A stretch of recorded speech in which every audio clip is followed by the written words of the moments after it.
squirrel. To be honest, I'm pretty sure if your head fell off and an alien crawled out, I would probably be institutionalized afterwards, because I would just be in my room like constantly like...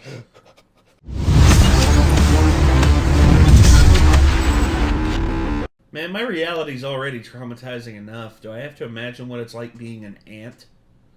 I actually played Sim Ant on SNES when I was a kid. Pretty much enjoyed that game pretty well. Oh. I don't know if that's considered a good game or not, because that's, from my perspective, as like a very young child. But Sim Ant? Yeah. Dude. The reviews for it are pretty good. Pretty good. If I remember right, I think it had multiple gameplay modes. Like, it was more than one game in one game. Like, you could play as one ant, or you could, like, build a colony of ants. Yeah, I'm looking here. 5 out of 5 stars. Non-linear, unconventional, provocative system or strategy simulation. Will hit pay dirt. Ha ha ha. With Sim Ant. The game is easy to get into, stimulating, fun, and increasingly challenging. Students will love it. Educational game of the year. I mean, honestly, I love stuff like Maxis, that was the company. I don't know if they're called something else now, but... Oh, they're still going. Yeah, see, SimCity series Spore, up until 2014. Dark Spore. Maxis is Spore was one of their those division. No wonder they're still in business. They're a division of EA. Spore was one of those games that had really mixed reviews when it came out, because it was one of those things where they overpromised what it was going to be. Also, Maxis is the... they did the Peter Molyneux on it. Dude, Maxis are the main developers of The Sims. Yeah, that's no what wonder. I figured. Okay. So no freaking wonder. I just can't help but laugh at what The Sims... that one dude laughing at the stuff that the one update took out. Yeah. Just like, you no longer can make a baby with the Grim Reaper. Try for baby with Grim Reaper. But those are Sims. Reality is often more terrifying than people realize. And being an ant, apparently, has a traumatizing reality. So let's see what Casual Geographic has in store for us. Here we go. Eat a 2-week-old unrefrigerated pie. Yeah. Life? I mean... It's like, ooh, free snack. Yeah. Like, look, I could see like, if the ant was jumping on it to try and hop on its back and, like, try and do something. But... No, bro. It was literally like the spider, like, just looked to me like it was just like, and then someone throws a fucking donut at it, and it's like, oh, thanks. Yeah, free donut. It's like me, like if someone just throws like a donut at me. I was going to say, it's like, it was like, I don't even care that you threw it at me. It didn't hit the floor. Hold on. I can see that. Just be like me sitting here all of a sudden just. Oh, hey, free burrito. Yeah, pretty much. Well, it's like, yeah, someone throws a fully wrapped grilled cheese burrito from Taco Bell and hits me with it. I'm like, oh, shit, thank you. Like, holy crap. Awesome. Don't get me wrong, the gift of life is a beautiful thing and all that, but then again, none of us really asked to be here, and then one day you gain consciousness, minor character development followed, and before you could blink twice, you got student loans, a job, and taxes. All that aside, though, we actually have it pretty good. I mean, yeah, we could be ants. Because in the game of life, ants have some of the most creatively cruel game overs of any animal. To be fair, ants do have a lot going for them. They take the whole strength in numbers thing and put it on steroids. Yes. Resulting in a eusocial insect able to weaponize its community to take down threats hundreds of times its size, like an angry Twitter mob. The all-for-one mentality is how ants have managed to stay in the game for well over 100 million years, with today over 12,000 flavors of them seasoning virtually every part of the earth that isn't Antarctica. The problem with being so ancient is that your neighbors have had that much time to evolve around your existence, which often involves using the ants' own habits and traits against them. And trust me, you're gonna see. I feel like that's slightly cruel to that lizard. Nah. That lizard is like, I keep licking ants, but I don't get the flavor. It just keeps thinking that it misses. It's like, where's the flavor? I think it just keeps thinking that, oh, I missed. I need to get better. I don't know. Almost got with it. Plenty of animals' grocery lists have ants on it. It'd be virtually impossible to list all of them, but here are some of the most memorable for us and traumatizing for the ants. For example, this is an ant graveyard, and most ants don't find out till it's too late. That's because the ant line is the equivalent of a Call of Duty camper that digs a funnel-shaped crater in the sand and then hides in the center of it, completely invisible to the rest of the world. All it takes There's is a one reason ant to step ant into the death lines trap are to get Final sent Fantasy sliding into the enemies. center.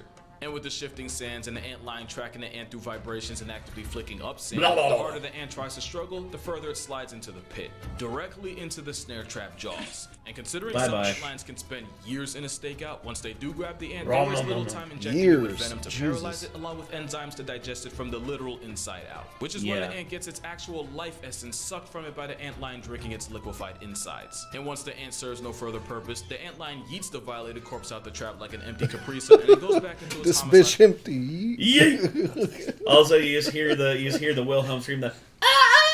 To wait to feed on the next ant's mistake. And if that process sounds familiar, it's cause this is bar for bar what the Sarlacc pit from Star Wars was inspired by. It is. Even if the okay. ant manages to struggle up one side of the pit, real life Jabba will throw up sand from the center, causing the sand around it to collapse, along with the meal prepped ant with it. A camping tremor isn't the ant's only paralysis. Get over it. This like that. is an assassin bug that also murks anything ant for a living. Like the ant line, that involves administering tissue melting toxins and then slurping the life out of it. But they don't just toss out the used and abused ant carcass when they're done. The nymph gathers the soul evacuated bodies of its victims and then wears it like a jacket. Holy shit! That's Dude, fucking metal. that's metal as fuck. I was gonna say, where's the Paradoxum song about that motherfucker? Dude, remember the movie Ants? Where was this motherfucker? Imagine this in the sequel, like seeing the dead bodies of all these other ants on, and I think then you would have just, ended up with an R rating on that at least PG-13. one. Yeah. This corpse coat helps the assassin bug carry on its ant onslaught while camouflaging it so it too doesn't get put on a t-shirt. This is the first example of what I said about animals using the ant's habits against them. The spiders that the nymph normally would have to worry about also don't want smoke with an angry ant mafia. So scientists believe that cosplaying as an ant army keeps the underage assassin bug alive long enough to reach its adult form, when they don't need a carcass scarf to survive.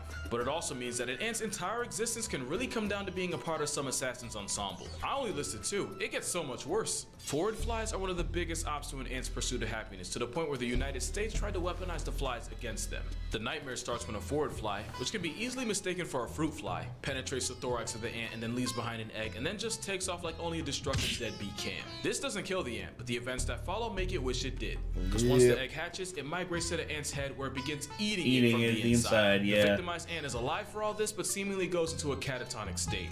Also, I just hear the voice line from Stubbs the Zombie. He's eating my brain. yeah, I also imagine the that one wasp.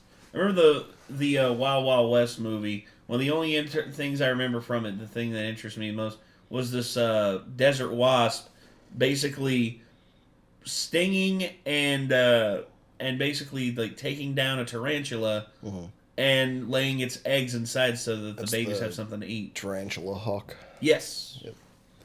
Which is one of the worst stings in the United States. In the insect kingdom we're in general. basically talking about a zombie ant getting its vessel carjacked by the fly larva. That's not hyperbole. The larva devours the ant's brain in its last chance of free will and then forces its self-imprisoned ant to just wander around aimlessly. Eventually, the larva manages to guide the ant to its ideal nursery grounds, that being some leaf litter or a crack in the soil. And in its final act, and after weeks of pretty much being locked in the sunken place, the ant's head literally divorces the rest of its body as the felony fly larva spits out enzymes that destroy the very membranes keeping the head and body together. It spends a little more time using the disembodied head as a crick Decapitation. before it pupates and crawls out the long past tense ant's mouth. Damn. It's a fate that would violate the Geneva Convention, but since insects have very little rights, the United States have been trying to use forward flies in the fight against fire ants. Fire ants that were accidentally Ubered into the American Southwest in the 1930s from Brazil and have proceeded to spread worse in a TikTok trend. So scientists have imported forward flies as the most brutal form of population control for the fire ants that really didn't ask to be here in the first place. And apparently, the flies only subtract a small portion of the fire ants, but the threat of them drastically disrupts the colony's activity activities and forces them to retreat underground. To be fair, you'd be a whole lot less productive if you witnessed your neighbor's head fall off and a whole alien crawl out. On one hand, weaponizing flies is probably less destructive than mass for-breezing pesticides like DDT. But on the other, playing God with a mind-controlling, brain-eating parasite can't possibly have a good ending. But either way, it's another example of an animal that's tailored its entire existence around griefing ants. And it's not the only fly that's learned how to To be honest, I'm pretty sure if your head fell off and an alien crawled out, I would probably be institutionalized afterwards, because I would just be in my room like constantly like... No doubt. It would either be I would become a hermit, like in my room, never leaving my room again, or they would find out that I was acting that way and I would be institutionalized. So. All of a sudden, you just walk in there like Dale from, just like, they're gonna get my brain. Put me in. For living. Ants do this thing where they actually, hold on a second.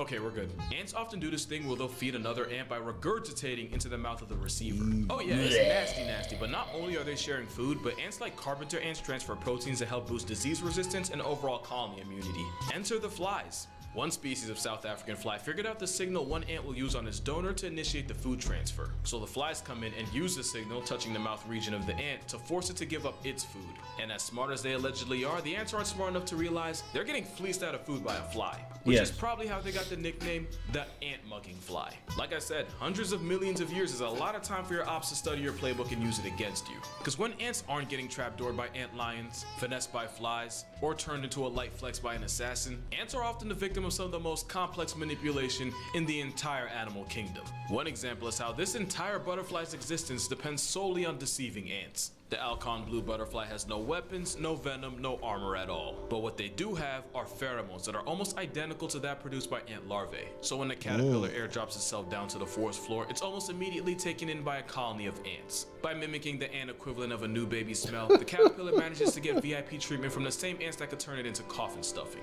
The ants carry it into their nest where they feed the caterpillar like one of their own. To the point where if there's ever a food shortage, the intruder manages to savvy its way into getting priority over their actual young. Especially since the caterpillar is able to mimic the sound the ant queen makes in order to get more attention. And I get that it took millions of years of trial and error to get it right. That is some wild commitment. The Alcon maintains the fraud for 2 years until one day it pupates and flies out the ant nursery with the ants unaware of just how hard they got played. This game plan works out so well for the butterfly that even one of the slowest animals on Earth takes a cue from them and pulls a fast one on ants. Ants love eating snail slime. I want you to remember that piece of information. It's going to be real important later. Yeah, I knew that. It's sort of it's one of the things, just like the slime trail that the snails leave behind. You'll often find ants just like gravitating towards it. But one species of snail will purposely secrete slime in order to attract the ants who kidnap it and carry it into their nest. Since most ants will 100% eat a snail alive, at first this looks like self-subtraction with extra steps. But once carried into the ant fortress, the snail suddenly stops releasing the slime that got it there in the first place. And somehow not being seen as food gives the snail diplomatic immunity, and they're able to move around the nest untouched and even feed on the groceries the ants bring in while contributing a total of nothing. At least with the Alcon blue and the snail, technically no one really gets hurt. But one animal manages to not only completely manipulate its ant mark, it does it in one of the most ridiculously complicated ways possible. Go get a snack if you don't have one. This finna be a novel. The jihad starts with a parasitic flatworm that enslaves the ant through mind control. You see the pattern here, right? Completely against its will, the ant is forced by the flatworm shacking up in its brain to climb up a flower or stem and clamp its jaws around the tip of the stem, where it can wait for up to 2 months. Wait for what exactly? Basically for an animal that eats grass to come in and take the zombie ant with it. End of the road for the ant, but the parasite manages to make its way into the liver of its new host, which is probably why the flatworm is called the liver fluke. And if you think getting lodged inside a cow's liver is a dead end, then you must not have believed me when I told you how needlessly complicated this stuff gets. While feeding on whatever cow, sheep, or rabbit unintentionally murked the ant, the fluke lays eggs that then get deuced out by the same host. Those eggs don't get to hatch until a snail comes along and eats the droppings along with the eggs in them. And it's while getting taxied by host number 3 that the eggs hatch and proceed to irritate the snail to the point where they get ejected along with a good amount of snail slime. You remember what I said about snail snot and who likes to eat it? And it's once an ant feeds on the contaminated parasite-loaded goop that this vicious cycle restarts itself. Pretty much the liver fluke's life cycle looks more it's like basically another version of the brood sack. Yeah, the paradox. Green-banded brood sack. cut away. But instead of Meg, the biggest the green-banded brood sack just basically does the same thing to snails. Just cuts out the middleman. There's no ants involved. Yeah.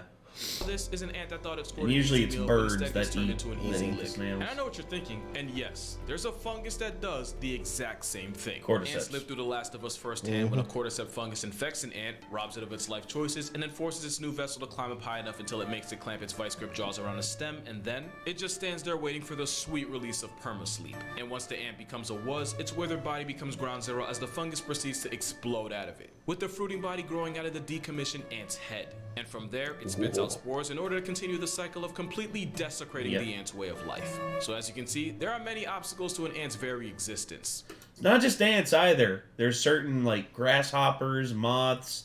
There's various types of insects that have to deal with cordyceps, and cordyceps are terrifying, man. How fast they grow and everything. I will say, at least the cordyceps doesn't actually make the ants go bite other ants. Like That's the other thing too. I think it's because of just like the ant's nature. Whereas if you're looking at the complex like brain structure of a human being, I don't know what it would do, but it would definitely do something different than what the ants Taxes do. don't seem too bad now, huh? But by far the biggest threat to ant survival are other ants. Ants regularly commit acts of war against other colonies, and the outcome is just as horrific as you'd think. Yeah. Apart from the mass slaughterings, ants regularly participate in slavery. When ants like the red formica raid enemy nests, it's not enough for them to red rum any adults that try to slow them down. They'll make off with as much of the victim colony's larvae as possible. In a season, they can abduct thousands. Back at the kidnapper's home base, the stolen children are born with no way of knowing how they got there and are conditioned to serve the colony that massacred their family. The kidnapped are made to do tasks such as maintain. Yeah. It I could say something, but I know it's going to piss a certain sect of the internet off. There's like a darker like ants movie in there too. It's like rather than them being like oppressed by the grasshoppers or whatever, like it's wait, is that a bug? That's a Bug's Life. Yeah, so I'm mixing them up, but yeah. There's definitely a darker movie there where it's like they find out that their family was actually slaughtered by an alternate, like, or by the ones that are forcing them to work. And the for worker, them. dude, Yeah. imagine like a brand of worker. It's like like they were just patriotic for a long time, and then they find out like that their nation basically slaughtered their parents and kidnapped them. Before they realized Oh what my was going gosh! Oh my gosh, dude, that'd be horrible. on. Like I said, it'd be dark. I want that now. I want an Ants sequel that covers this shit. It would be awesome. To go out and search for food and even look after the next generation of baby snatchers. They'll even do that weird food transfer vomiting thing I told you about to feed their own captors. But don't think for a second that the kidnappers get off scot-free. Eventually, the enslaved turn on their kidnappers by hitting them where it hurts the most. A good number of the slave maker ant pupae get murked by the same slave workers that were supposed to be looking after them. This get-back can delete more than half the colony's children before they finish the pupal stage and become adults. And in some cases, up to 2/3 of the slavers' offspring get relieved from life. I've made this joke before, but that's Django Unchained levels of get back, which is why another ant figured out a safer way of griefing their ops. The Solenopsis daguerreae of South America is another parasite whose queen will infiltrate the nest of, for example, red fire ants. And instead of immediately turning the queen into a hashtag, That music is the music when fighting the parasite at the beginning of Metroid Prime. the parasite instead steals the food intended for her, which pretty much kills the actual queen slowly. And while that's happening, the parasite queen starts spawning eggs, which the workers unknowingly take care of. And once her children are developed and ready, they fly off like a virus to infect even more colonies. The Solenopsis is such a menace that, just like with forward flies, this parasite has been used to nerf the red fire ants that have become invasive in some places. And at this point, it's pretty clear that the ants' entire purpose is to serve the colony and by extension the queen. This means that some ants have essentially sold their Did you see souls what was to the going on there with that ant? Yeah, it was on human skin. Yeah, but did you see what it was doing? It was like, it was biting, and then eventually It wasn't just biting; it had its stinger in the skin. It was Yeah. stinging them. interests. Soldier ants are so geared for war and nothing else that they physically can't feed themselves, and without worker ants to mama bird them, they'd starve. The cephalotes spent evolution points on a head wide enough to block entrances to their nest from intruders. Pretty dope until you realize their entire life's purpose comes down to just being a living door. All this to protect the queen who would 100% throw her colony under the bus if it benefits her. That's not speaking hypothetically either. Queen ants have been known to backdoor their own colony. Many ant colonies have more than one queen, which on paper should be a good thing since more queens means more workers, means better chance for the colony to prosper. The problem is the small but very real chance that the workers turn on the extra queens and take them out of power. Permanently. I've seen ants that. seem to know this, so sometimes they'll try to be slick and purposely produce less eggs so that they can save their energy fighting off any disobedient subordinates if it ever gets to that point. The caveat is producing less eggs and therefore less workers actually hurts the colony overall, even if it helps the one queen. The problem is the workers know it, and they can sense how fertile a queen is based on chemicals. So if the worker ants suspect that one of the queens is holding out on them, it's curtains for her. Ant politics means if the ant queen gets too selfish, she gets executed. But becomes too much of a team player with other queens in power, and the queen ant becomes completely defenseless in the case of a mutiny, since the process of making so many eggs means she doesn't have any energy left to defend herself. But no ant pays a higher price for being a team player than a species found in Southeast Asia. These ants don't have huge mandibles or stingers, but when their colony is under attack, then you see exactly why they were named Colobopsis explodens. They have huge glands under their abdomen, and as a last resort, they'll force the glands to burst and cause themselves to explode. This act of self-subtraction coats the enemy in this toxic, sticky, glue-like gunk that traps the attackers while also poisoning them. The ants kamikaze themselves, but they do it for the good of the colony.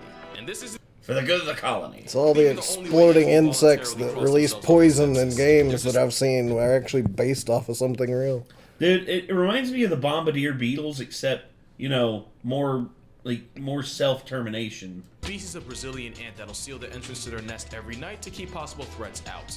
The problem is, they use actual living ants to close the entrance from the outside. And with no way to get back in, a few brave worker ants spend the night outside the safety of the nest. And become past tense by the time the nest is opened again in the morning. But at least when these ants sign their own obituary, it's by choice and for a purpose. There is no choice or purpose to what's happening here. Two things to know about army ants. Number one, they're nomads. They don't make a permanent settled down nest and are constantly on the move. Number two is that army ants are essentially blind and rely on pheromones to get around. An ant mill like this happens when a small party of ants gets separated from the rest of the foraging group, and while lost, they begin to start following each other. And with no way of knowing they're going in an endless circle, you see exactly why this has been called the death spiral. They just keep going until they eventually pass tense to pure exhaustion. And not all ant mills are this small. One of the first death spirals ever seen was about 1,200 feet across. For the non-Americans, that's about 365 meters, and for the Americans with no concept of distance like me, that's more than 3 football fields, and apparently it took each ant 2.5 hours just to complete one lap. And out of all the disturbing ways ants get logged out of life,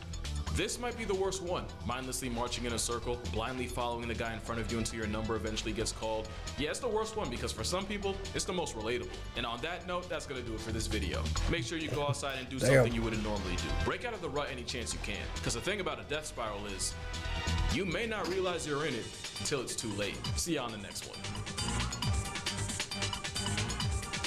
Damn.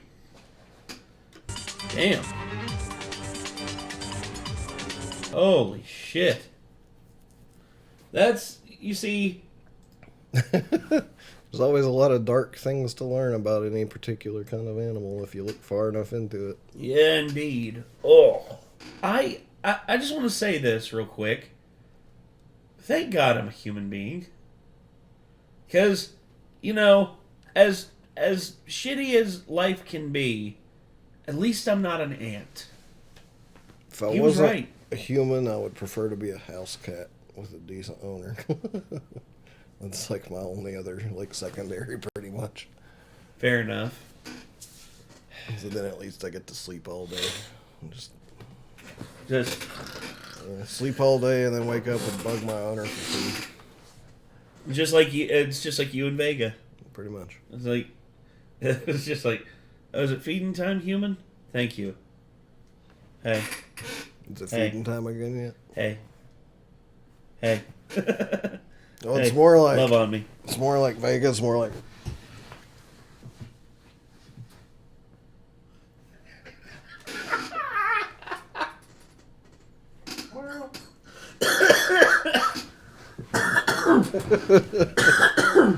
It's just like whatever you're currently doing, he just gets in the way of. Yeah. It just stands there like, hey, feed me. Human. Quit what you're doing and feed me. Human. Feed me. Feed me now. I think that's going to do it for this. This was the traumatizing reality of being an ant. I'm glad I'm a human. I'm glad I'm a human being. Anyway, until next time, though, I'm Nate. I am Nick. Be sure to check out more Casual Geographic, and we'll see you in the next one. Peace.